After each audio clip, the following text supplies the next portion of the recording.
This particular map of Antarctica is one of my favorites to use. It has a detail level that others don't, and you can see things that show where life might have been. The topography here is incredibly complex and detailed. Now, in today's video, I have a series of finds, never before seen, I want to show you. And once again, it just begs the question, why are they hiding it? Because it's in Google Earth Pro. And when I show what I'm going to show today, I don't know how anyone could have any other explanation other than what we're seeing is an artificial creation. Now, where we're going to be. Down here in this corner of what they call the Western Antarctic or the Peninsula of Antarctica, there are these deep trenches.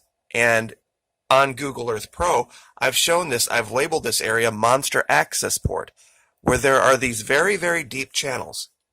Now, next to this, there is this giant flat plain. And if there had been life, this would have been someplace it would have flourished. So without any further delay, where that area corresponds to here on Google Earth Pro is down here. At one time, back in the 50s, part of the exploration of the region was meant to determine whether this was two landmasses or one. They really weren't sure whether Western Antarctica, this area here to the upper left, and Eastern Antarctica were connected. And they are two very different places. But let me show you what I found today. I was looking at one series of finds and stumbled on another one. And it's going to be kind of a two-part video today that I'm going to try to get all done in one. Now, who remembers as a kid, if you're from the Midwest or someplace where it snows, where it's snowing all night, and you wake up in the morning and there's this fresh sheet of snow, and you go look for shapes in the snow. How many of you woke up to find shapes like this?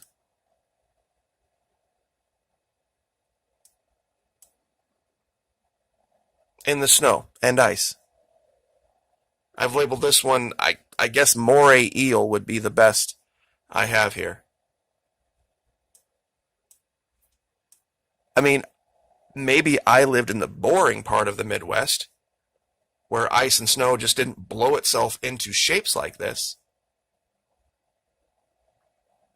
But if that were the only one, it would probably be a curiosity.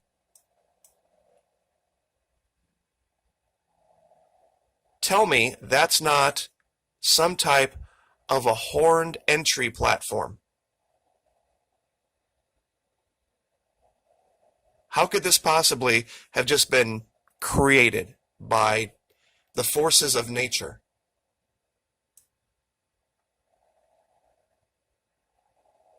I have seen things down here in the last year, never seen before in my life, nothing like it. And very close to it, we have talked about different Egyptian gods and South American gods, primarily Thoth. This is Anubis. This is the jackal right here. This is the head, of course, this is the eye, and here are the ears. This is the head of Anubis. I mean, I don't know any other explanation for this. Because your only other explanation is that nature. Now, who created it? That's up for debate. Absolutely. You can have multiple opinions on that. But here's the crowning glory of today's video. Those of you down here in the South, who in the heck wouldn't recognize this head? These armored eyebrows, this low sloping nose, you can even see the nostrils, the eye. This is the shape of some type of a serpent's head. more specifically reptile, gator. And of course, this couldn't possibly be the statue of some humanoid figure right here. And these were the things I stumbled on while looking into a completely different avenue for the video. I've never seen anything quite like the images from Google Earth Pro in Antarctica, in the high-res regions.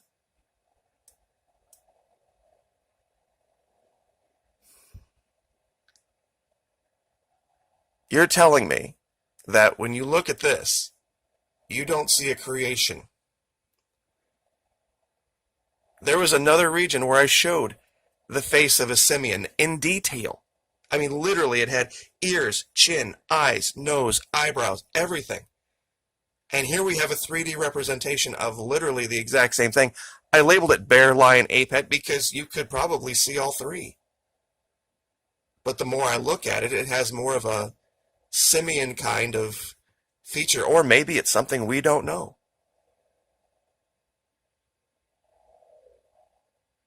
I just am gobsmacked at this one. I mean, this many things in such a small area.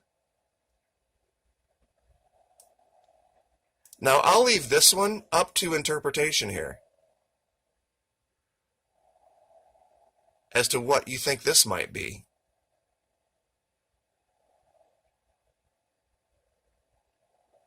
I mean, you would have to be willingly ignorant at this point to not see this kind of stuff.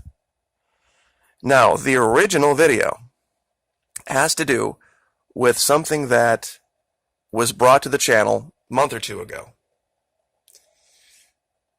And let's see if we can get this picture too. There we go. Sorry about that.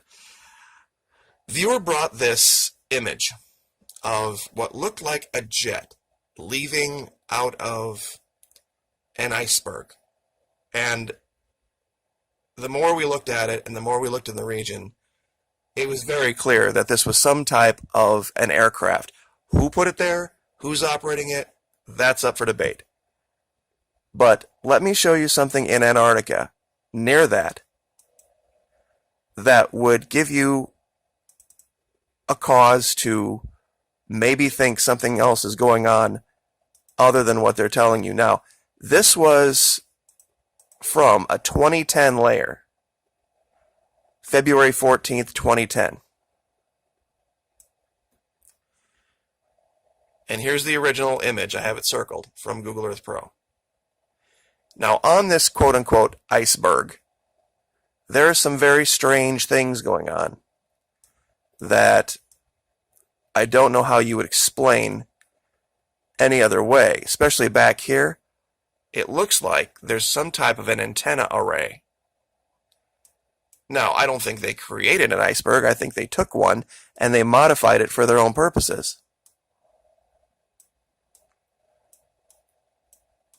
But what this ties into is another area. What we found, and this is in 2012, is this very strange region that they have imaged over 3 days.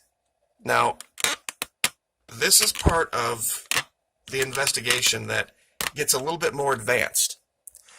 If you find a region in Google Earth Pro where up here in the upper left, do you see the time slider? This is an image from 1/13/2012. This is an image from 1/10/2012. For some reason, they high-resed this image, this area, twice in 3 days. There's areas of Antarctica, they don't high-res image every 5 years. For some reason, they sent a satellite over this area and imaged it twice in 3 days. Pardon me, 1/10/2012 and 1/13/2012. Now, here's the smoking gun. Remember the blue jet? They lost one is what it looks like. Here's the image right here of something very deep dark blue that has crashed on the ice.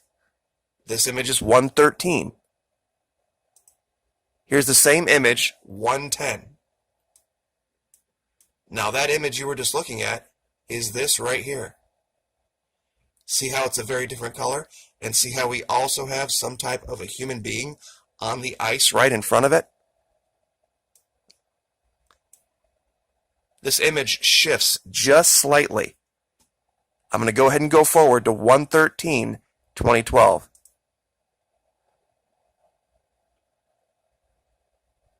Now the person here looks like they're seated, perhaps is made of fire. But their craft is back here. Looks like perhaps maybe something was leaking out of it. They lost craft 2012 over Antarctica, one of these blue craft.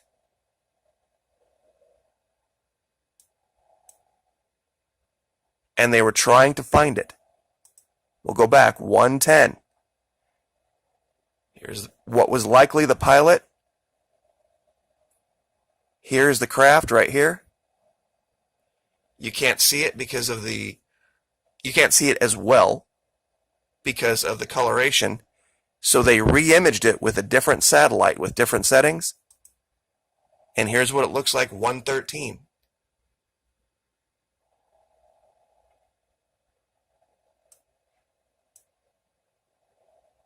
This is a crash site. You can see all sorts of evidence around here for some type of manipulation by a humanoid.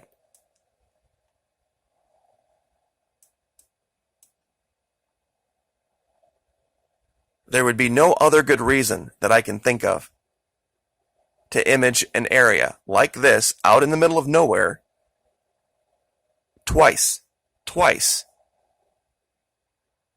in 3 days, in 72 hours. There are very few governments on the planet that have the ability to do this. To send a satellite to a remote region like this and pull this kind of imagery.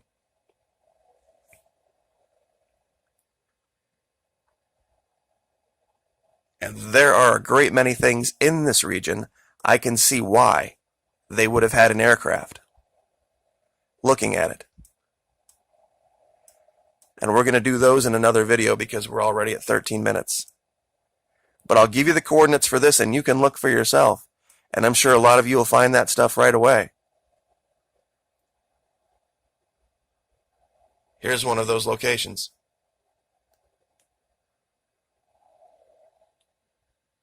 What's all this? And I'll just leave it there. Like, share, subscribe.